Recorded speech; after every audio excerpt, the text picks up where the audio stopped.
Will ABBA reunite for their 50th anniversary of winning the Eurovision Song Contest? Let's talk about the foundation and why this is discussed lately. We actually have an answer to it.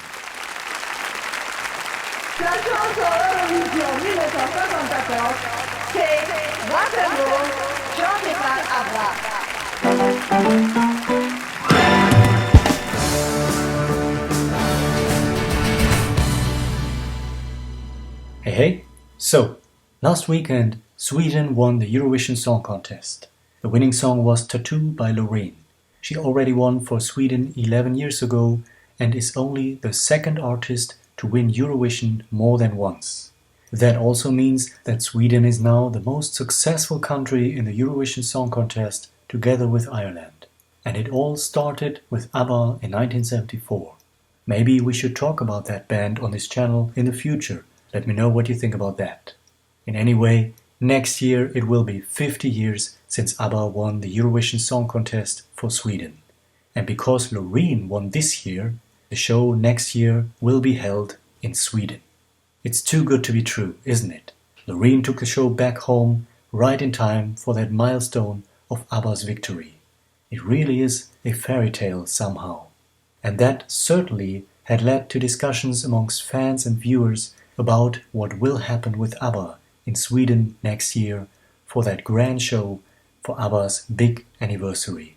Will we see them together again? One thing is clear, ABBA was never only associated with Eurovision.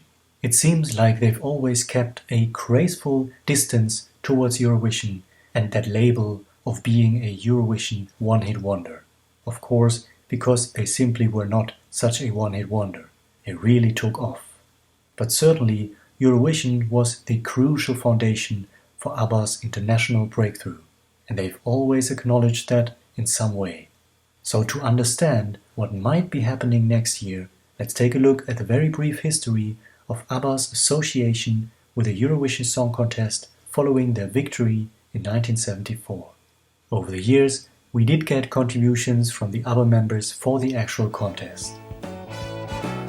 Just 1 year after Waterloo, in 1975, Björn and Benny wrote another song for the Swedish pre-selection. As far as I'm aware, this was their final contribution for the competition itself. It was a song called Bang a Boomerang, performed by Swedish duo Svenne and Lotta. All 4 members of ABBA were in the audience of Melodifestivalen 1975. Svenne and Lotta only came third, and ABBA took the song back to record it themselves. In 1981, ABBA donned their very own Eurovision costumes one more time for a very special song and video recorded for the 50th birthday of their manager Stig Andersson. This rare track is so catchy and superb in its production, it might as well be one of my secret favorites of ABBA's really hidden tracks. In the same year, Agneta wrote a song for Melodifestivalen. It was recorded and performed by Kiki Moberg, but only reached number 9 in the pre-selection. In 1997, Björn and Benny sent a greeting saying that Eurovision never helped anyone's career and that it's really a complete waste of time. It's a complete waste of time, really. In 2004, ABBA themselves sent a video called Our Last Video Ever, which was shown during the interval of the Eurovision semi-final. In 2005, a special show celebrated the 50th anniversary of the Eurovision Song Contest itself. 14 songs from the past 50 years were ranked, and the winner was ABBA with Waterloo. ABBA did not attend the show. 10 years later, for the 60th anniversary of Eurovision, Björn opened an exhibition about Eurovision at ABBA the Museum. In 2017, a blue plaque was unveiled at the Brighton Dome to honor ABBA's victory at the Eurovision Song Contest in 1974. Björn and Benny sent a greeting and actually played a little bit of Waterloo.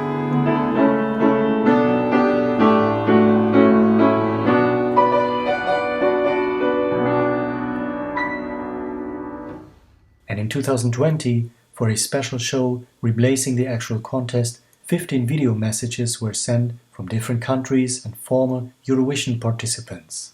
For Sweden, Björn sent a heartfelt message remembering ABBA's victory.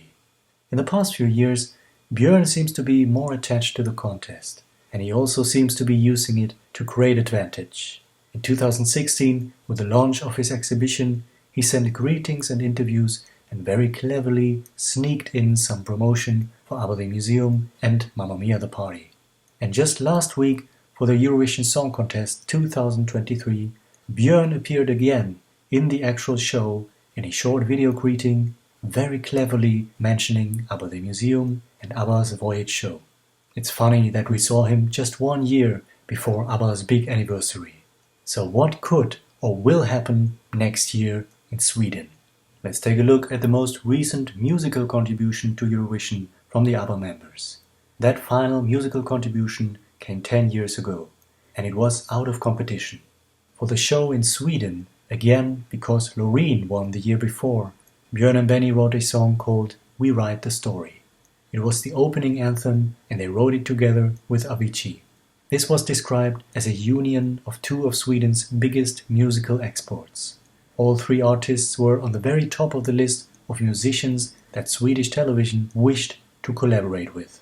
So that really begs the question, will there be something for next year's big anniversary? Will they reach out to Björn and Benny again? Maybe even to ABBA? We have an answer from ABBA's manager Jörel Hanser.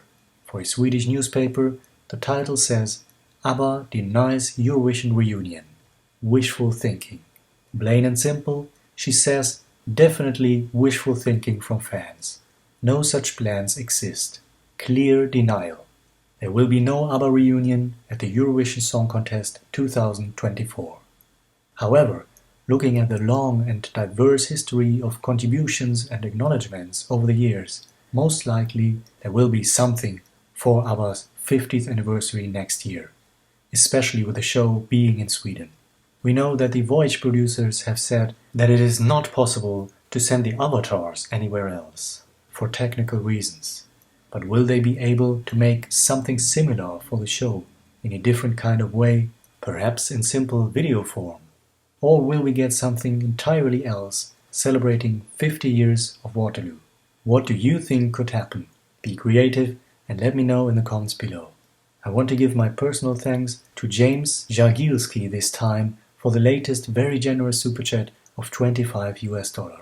I really appreciate the support and will always give personal thanks in my videos to any upcoming super chat, except if you don't wish to. Alright, until then, later!